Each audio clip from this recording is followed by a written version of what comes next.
नमस्कार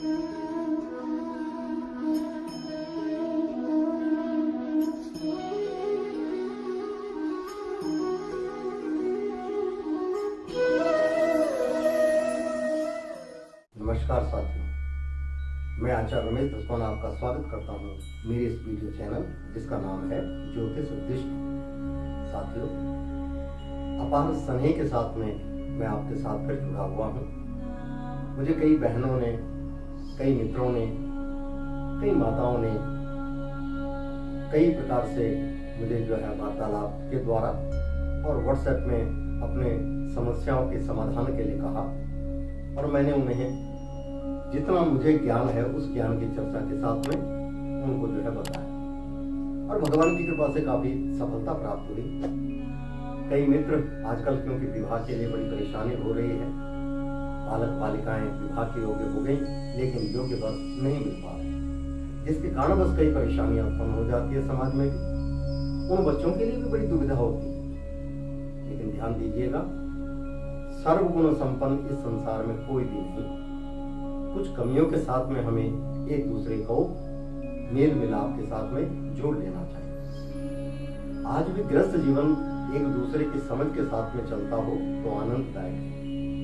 ऐसे ही पिता पुत्र का संबंध, माता और बेटी का संबंध, पति और पत्नी का संबंध, सास और बहू का संबंध, सास और ससुर का संबंध, अनेक प्रकार के संबंधों के साथ में संसार बना पड़ा है।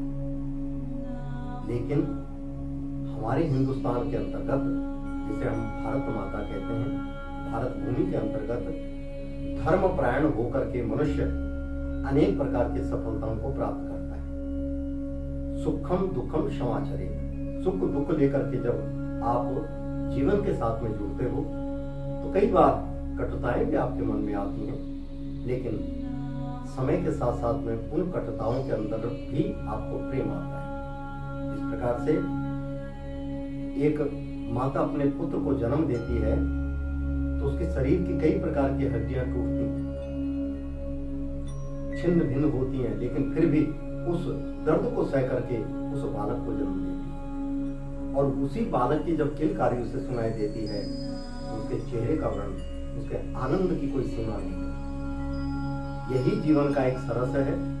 जब आप सुखदायक जीवन के साथ में जुड़ते हो तो आनंद की प्रतिभूति हो। दुखों के द्वारा ये संसार विरक्त होता है। यदि दुख नहीं होंगे तो सुखों का अभाव कैसे, आभास कैसे होगा। इसलिए जीवन भी सुख दुख का एक समन्वय है। जिस प्रकार से रात के बाद सवेरा होगा और सवेरे के बाद फिर रात आएगी। अगर मनुष्य इसी प्रकार के सोच करके चलता है तो आपको अपने सुख दुख का पता चलता चला जाए। संसार के अंतर्गत देवों के देव महादेव वही बनते हैं जिन्होंने संसार के दुखों को समान्वित किया है। कथा आती है, भगवान शंकर जी जब देव असुरों का समुद्र मंथन के अंतर्गत माँ लक्ष्मी का उद्भव हुआ। अभी दीपावली गई है, दीपावली पर्व को आपने मनाया, लेकिन उसी के साथ साथ में अमृत के साथ में विष का भी उद्भव हुआ। अमृत को तो परमात्मा ने अपने समकक्ष कर लिया और विष को कौन व्याप्त करे। पूरा संसार कालायित हो गया, द्रवित हो गया। इस विष को कौन समाप्त करेगा। भगवान भोलेनाथ, देवों के देव महादेव, ये सोच करके उन्होंने उस हलाहल को अपने कंठ में धारण कर लिया। भगवान ने कंठ तक इसलिए रखा कि उनके हृदय में तो नारायण का वास है, राम का वास है, उस प्रभु का वास है जो पूरे संसार की पालना करते हैं। भोलेनाथ ने सोचा यदि यह विष अंदर चला गया तो मेरे प्रभु को, मेरे आराध्य को कष्ट होगा। यह सोच करके भगवान ने उसे कंठ तक रख दिया। नारायण ने जब इस चीज को समझा तो नारायण ने अपने आराध्य, क्योंकि नारायण के आराध्य जो है भोलेनाथ है और भोलेनाथ के आराध्य जो है नारायण है। एक पालक है, एक संहारक है। भोलेनाथ को नीलकंठ महादेव के नाम से जो है उच्चारित किया और उस दिन से भोलेनाथ नीलकंठ महादेव कहलाए। भगवान ने कहा आपने संसार के कष्टों को अपने जीवन में सार कर लिया। मुझे पता है दरिद्रता जब आपके पास आई है तो हो सकता है आपके पास कुछ न हो, इसलिए भोलेनाथ बिल्कुल विरक्त भाव से हैं, अवघड़े हैं, देवमय होकर के भगवान को कहा कि आप देवों के देव महादेव हैं। वो नाथ जो कि इन चीजों से परे होकर के संसार को एक दृष्टि भाव से देखता है। भगवान के लिए कोई बड़ा छोटा नहीं, महादेव के लिए कोई मित्र नहीं, कोई शत्रु नहीं, सबको तटस्थ होकर के देखते हैं। इसीलिए भोलेनाथ को सभी देव, असुर, किन्नर, गंधर्व, यक्ष सभी के सब भगवान का आराधक बनते हैं, आराधना करते हैं। इसीलिए पालनहार नारायण ने भगवान को अपना आराध्य, अपना इष्ट मान करके उनकी प्रेरणाओं के द्वारा इस संसार की पालना में लगे हैं। ऐसे ही गृहस्थ की पालना को करने के लिए पत्नी का धर्म बड़ा उत्तम है। एक घर को सुदृढ़ रूप से चलाने के लिए वही लक्ष्मी अवतरण होती है। कहते हैं नारायण बनाने के लिए मनुष्य को, पुरुष को नारायण बनाने के लिए लक्ष्मी का अवतरण होना आवश्यक है। इसीलिए जब पाणी ग्रह संस्कार होता है, विवाह होता है, तो हम कहते हैं आज से तुम वर नारायण, यानी ये लक्ष्मी तुम इस नारायण का वर्ण करो और इस नारायण का वर्ण करने के द्वारा तुम व्याप्त हो जाओ परिवार। और वही लक्ष्मी जब घर में आती है, आपके परिवार में सुख, आनंद, समृद्धि देती है, प्रतिफलित होती है, आपके परिवार को बढ़ाती है, तो बड़ा उन्माद होता है। मित्रों, इस भाव को जो जीवन में संचालित करता है वह जीवन के अंतर्गत बड़ा सुख पाता है। इसी लक्ष्मी के द्वारा घर की व्यवस्था सुदृढ़ होती है। और यदि इसी लक्ष्मी का अपमान हो तो देखिए उसके मन से किस प्रकार से आपके प्रति या आपके परिवार के प्रति किस प्रकार से दुखदायी वह संदेश निकलेंगे। वो सकारात्मक जो उसके अंदर है वो समाप्त होकर के, नकारात्मक तो नहीं कहूंगा, लेकिन मन ही मन कहीं ना कहीं टूट जाएगा। इसलिए सचेतन करें, चिंता भाव में रखें, मन को सचेत करते हुए आनंद की प्रतिपूर्ति करें, तभी आनंद की प्रतिपूर्ति होगी। आइए इस कार्तिक मास में आगे चलते हैं। जैसे कि हम साप्ताहिक फलादेश में चलते हैं, मैंने आपको बताया कि यह साप्ताहिक फलादेश आपको कितना प्रतिफलित होता है। कई मित्रों ने मुझे टेलीफोन के द्वारा बताया कि आचार्य जी, हम प्रत्येक सप्ताह यानी आपके इस जो साप्ताहिक फलादेश आप देते हो इसके विषय में चिंतन करते हैं, सोचते हैं, देखते हैं, पढ़ते हैं और बड़ा लाभ मिलता है। क्योंकि आप छोटे छोटे उपायों के द्वारा बताते हो और भगवान की कृपा से कई बार अनेक प्रकार की सफलता हमें प्राप्त हुई। तो आइए 18 नवंबर से लेकर के 24 नवंबर तक इस साप्ताहिक फलादेश में चलते हैं।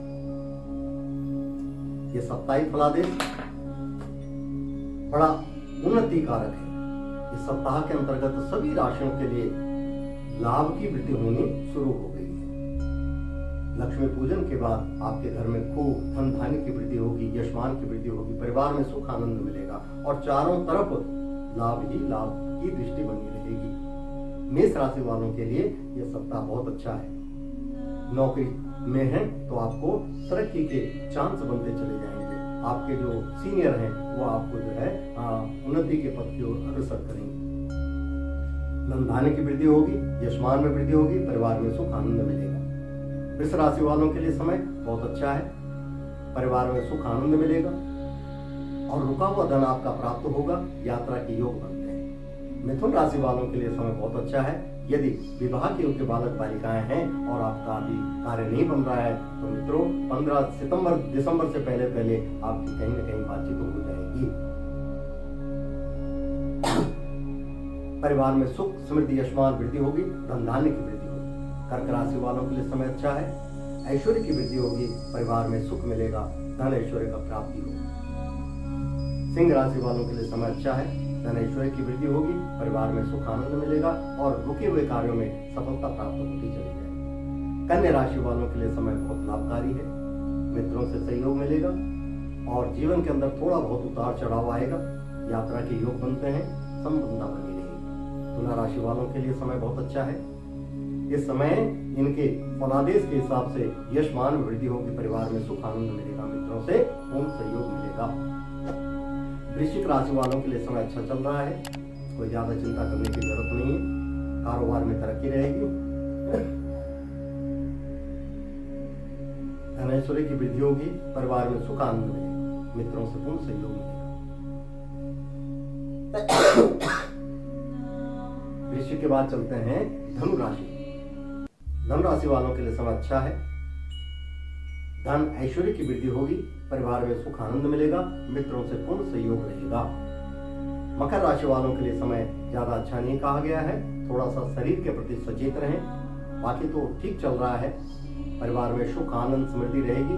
और इस सप्ताह के अंतर्गत अगर आपने करना है तो भगवान शंकर जी की आराधना करें। भगवान शंकर जी आपकी सभी प्रकार की मनोकामनाएं पूर्ण करेंगे।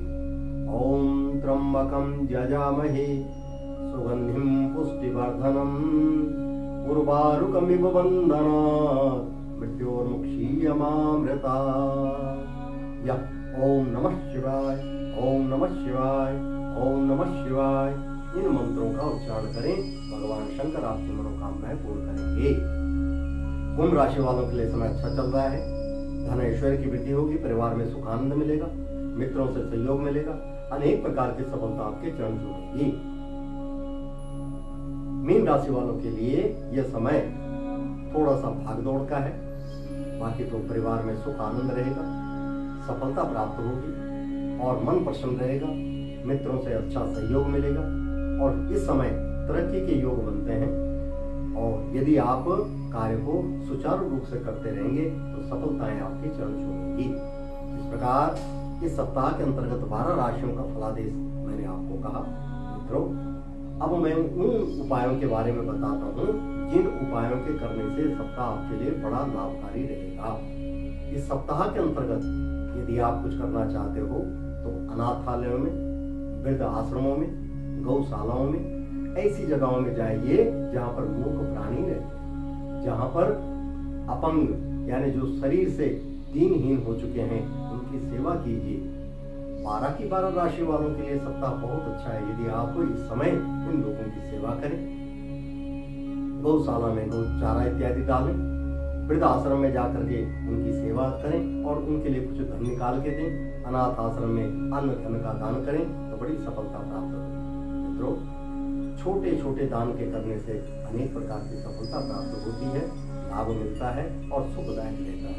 यह सप्ताह बहुत ही उत्तम है, उन्नति कारक है और जैसे जैसे कि हम नए वातावरण में अब ढलते जा रहे हैं, धीरे धीरे गर्मी से हम सर्दी की ओर जा रहे हैं। इस सर्दी को आप जो है सचेत होकर के चेतना रूप से करें। आत्मचिंतन सबसे उत्तम है।